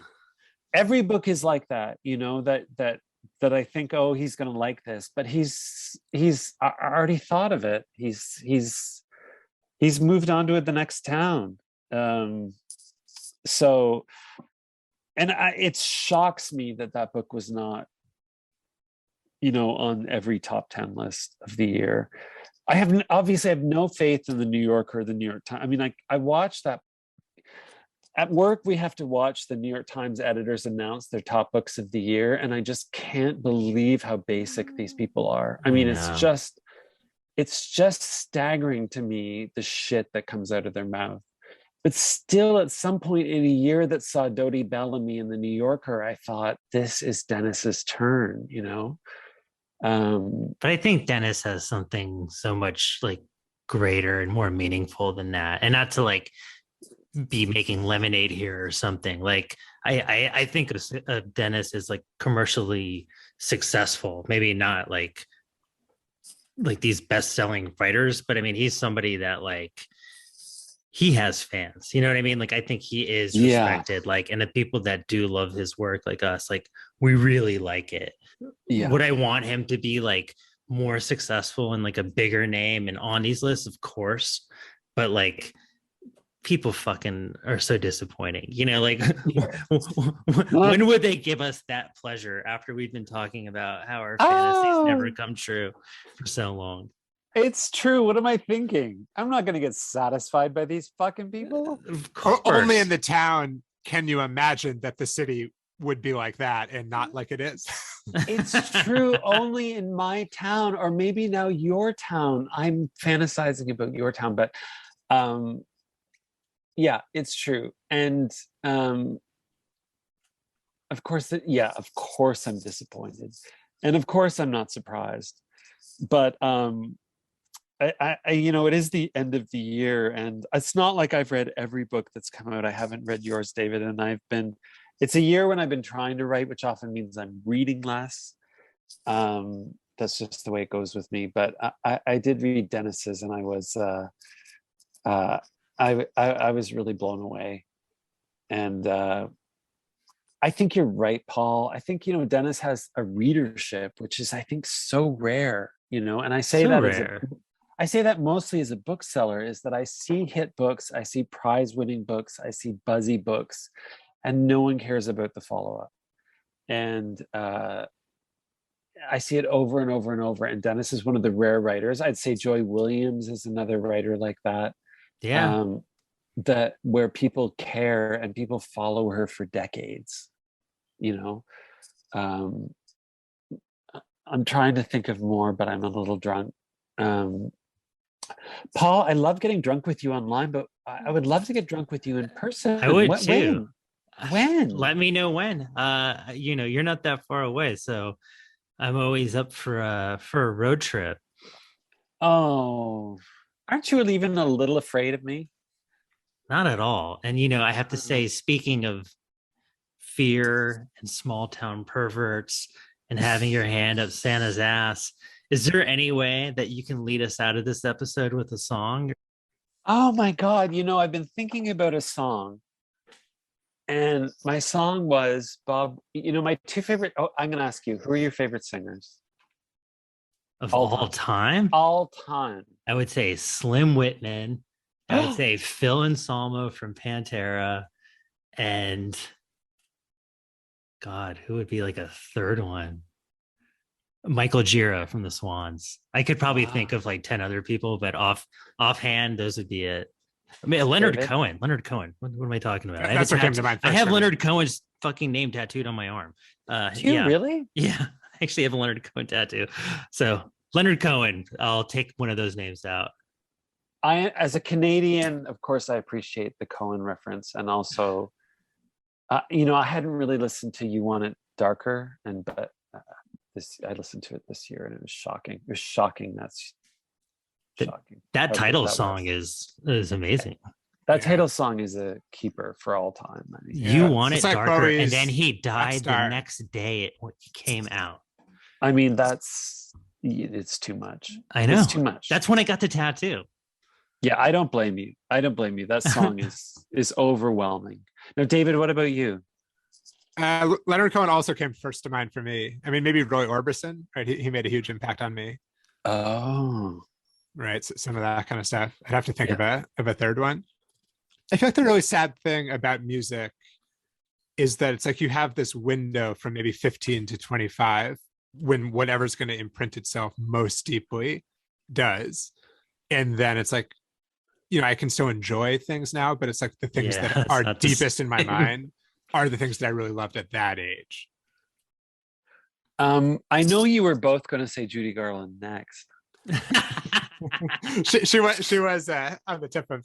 So someone told me, I don't know where I saw this, but someone told me they made her smoke 80 cigarettes a day while shooting Wizard of Oz to like maintain her waistline while singing. I don't know if that's true, but I heard that recently. I like that. I don't doubt it. There's no end of the abuse that they heaped on her. Yeah, this is pretty minor, if anything. My favorite singers are Judy Garland. That may surprise you, seeing as I'm homosexual. Wow. 2, Tommy Duncan from Bob Wills and his Texas Playboys. That's my number 2 singer.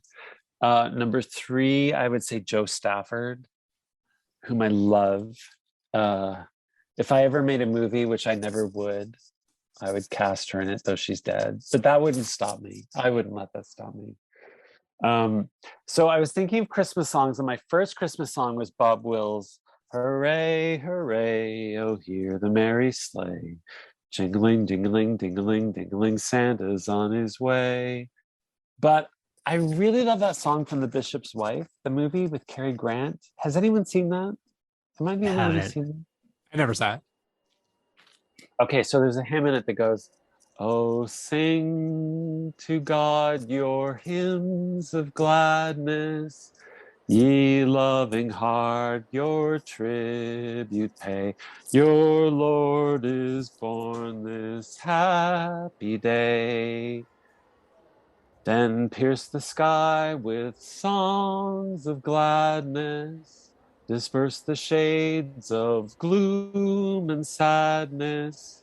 Your Lord is born this happy day. Oh, sing to God your hymns of gladness."